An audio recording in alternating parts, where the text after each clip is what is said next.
Whole Point Church, welcome to week 2. Man, I just love where we are at. Hopefully, you're experiencing a little breakthrough with the Lord. Hopefully, you're feeling encouraged. Hopefully, you're getting inspired by the Holy Spirit. When I think of overflow, this picture comes to mind. And I want you to remember our verse for this whole series, Psalm 23:5.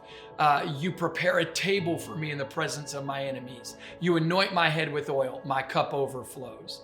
Now, the picture that I get of overflow, we did a lot of family vacations across the country when I was a kid. We would hop in a van or a camper, and we would go visit all the national parks. I'm talking about Estes Park, Rocky Mountain National Park, Garden of the Gods, Pikes Peak, Glacier National, Badlands of South Dakota, Mount Rushmore, Yosemite, Yellowstone, all of the parks, all the way down to Joshua Tree, Grand Canyon, Kings Canyon, Sequoia National Forest. I mean, we went everywhere. We're like Johnny Cash. We've been everywhere, man. I mean, it was crazy. And I loved every minute of it. As a young boy, I just loved to explore and use my imagination. One of my favorite parks was Yellowstone National Park, and you might be familiar with that park. It is the home of Old Faithful, a geyser that is so consistent and so powerful.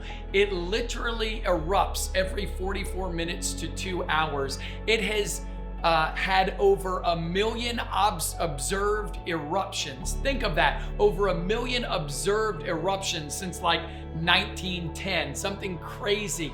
It can shoot 8,400 gallons of water, 185 feet high for 5 minutes. I want you to just think about that. Now that is boiling hot water. And one of the things that makes Old Faithful so consistent is that unlike all of the other geysers in Yellowstone National Park, it has a dedicated source of thermal power.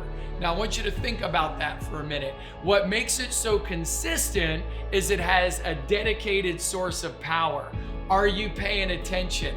When we have a dedicated source of power, when we don't look to anything else, not our ability, not our talent, not our finances, nothing else, not anything that the world is offering us, when we look to Jesus, the author and finisher of our faith, then we get a sense of power. We learn how to rely and how to yield on Him and in Him for everything. And I just want to encourage you to rely on Jesus, to yield to Him for everything this year. I believe that God is going to be so good to you, but we have to learn how to know where our power comes from, how to rely on that power, and how to tap into it. And that's the presence of the Lord and the Holy Spirit living inside of us. Think about that this week.